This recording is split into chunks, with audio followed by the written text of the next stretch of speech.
Not eating. Fasting. We're continuing our discussion on the role and the rationale behind the communal fasts in Judaism. Last week we discussed 3 of the 5 communal fasts, the ones that were most closely associated with the destruction of the temple. What we're going to do this week is wrap it together with the last 2, but then fit it into a general structure, a bigger picture, a tapestry that allows us to connect to both the history, but also the specific message that we are using it as a platform to grow in. We discussed the role of fasting, and how fasting helps achieve these goals. So, please join me. This is Judaism from Within, and I'm Simi Lerner. Once again, continuing our work through the writings of Rav Hirsch, we're going to look at fasting. Just to recap, why do we fast? And it really does fall into 2 categories. The first point is it brings something to the forefront of your consciousness. It makes you actively live with a historical memory as part of your day, and thereby the message that we're walking away from in terms of personal development, constantly above the waters of the subconscious, let's call it. But also the fact that the very thing that you are working on is being lived out not only symbolically, but also in actuality. You're moving yourself away from self-seeking. You're moving yourself away from pleasure-seeking. The thing that traditionally has been the downfall of peoples, when they become too self-focused, where they start worshipping things in their own environment and aspects of their own imagination. This is what you are actively training yourself with over the course of a day, that when you're hungry, you tell yourself no. So Rav Hirsch split the point of fasting into 2 categories. The causes of the downfall morally of the Jewish people, but also our own moral decay today. It's either seeking of the self, or putting it in colloquial terms, seeking of stuff. Consumerism. Now, obviously these have their place. You can't deny the self, and you don't not buy things. But there's always a danger that these things can grow to excess. And that's the point of a fast. And when they grow to such an excess, that's destruction. That is devastation. We experience that in our own lives. When I get too self-absorbed, I lose relationships. Rav Hirsch sees that being identified as sinas chinam, which was one of the reasons for the destruction our sages give of the Second Temple.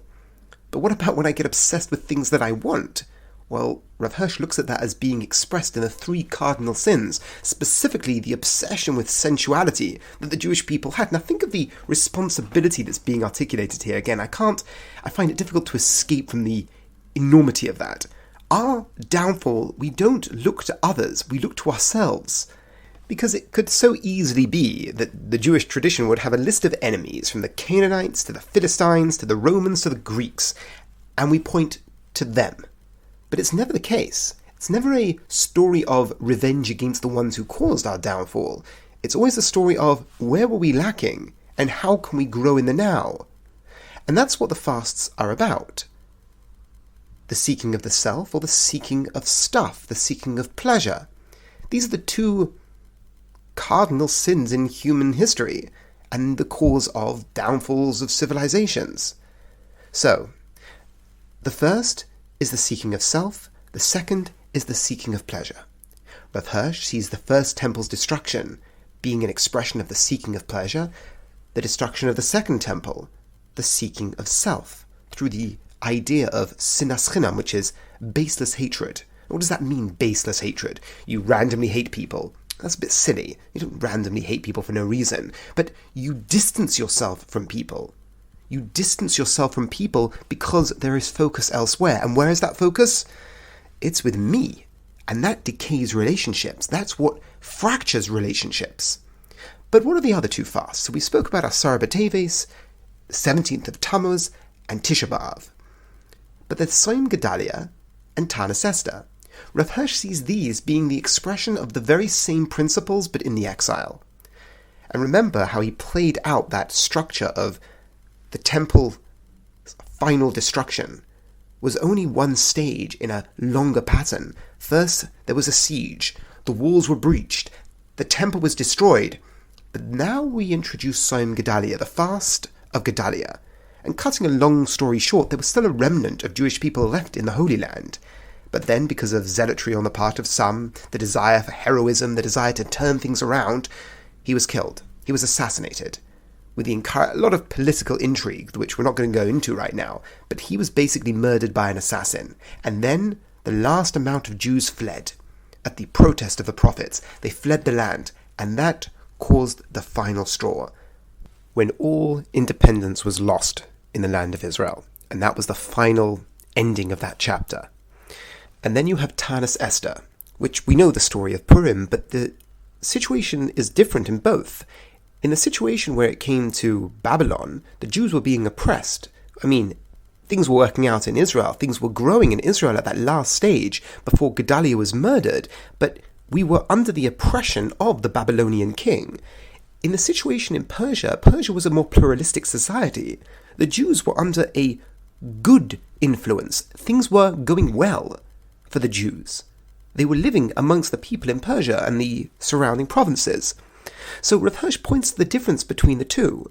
There is a role for us to play in the Galuth when things are going well, and there is a role for us to play in the Galuth when things are going not so well. And he sees the message as, when things are not going well, as we had when the temple had just been destroyed and the Jews had been sent into exile, that is not the time to raise the sword and try and take it back. There's an amount of the self where you have to put it to one side and recognize this isn't the time. Part of living in exile is respect for the host country. Now, this is hard for us to accept, especially from Rav Hirsch's standpoint, considering he was talking in the German context.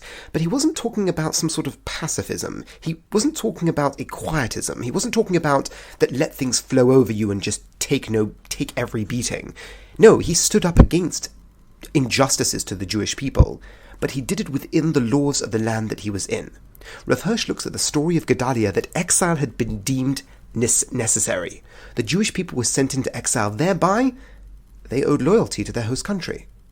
They owed loyalty to the country that they were now part of. And that was part of the divine plan from Rav Hirsch's standpoint. He sees the move of the assassination of Gedalia as once again fitting into our previous structure, a focus on the self. That individual felt that he had to uproot us from exile. Rav Hirsch said that wasn't his place. His place was in the context of a land that he owed fealty to. He owed his respect and his loyalty to the Babylonians at that point. He was in exile, and he was under their jurisdiction. Rav Hirsch sees the story of Gedalia as the final nail in the coffin of the Jews being in Israel.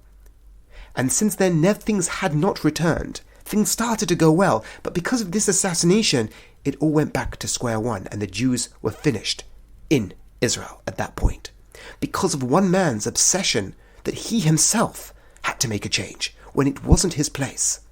So Rav Hirsch, once again fitting into the same structure as the destruction of the Second Temple, that focus on the self emerging in the story of the exile in Soim Gedalia and Tammuz Esther. When things are going well for the Jewish people in Shushan, things are going well, they're going to parties.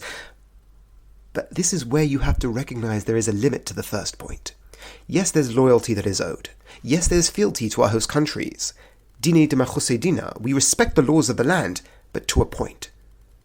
The institution of Tammuz Esther, Rav Hirsch looks at as being an expression of the Jewish people's recognition that they didn't do so well. They gave in to the pressures of the culture. They gave in to an extent to the Persian climate.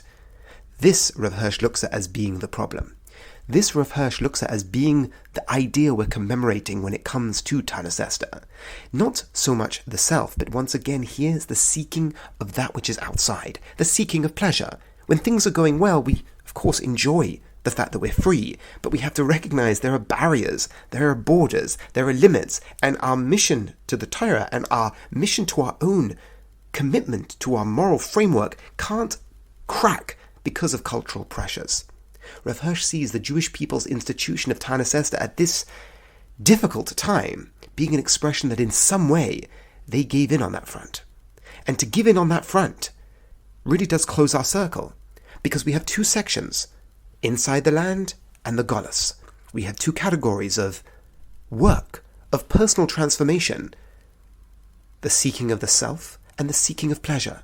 The seeking of the self emerged in the Sinas Chinam, in the destruction of the Second Temple, in the murder, the assassination of Gedalia. That was self. but we see the seeking of pleasure emerge in the 3 cardinal sins and the destruction of the first temple. And in Tammuz Esther, the seeking of pleasure, the seeking of that which is outside me to excess. And Rav Hirsch closes it all together. These are the fasts of the Jewish people.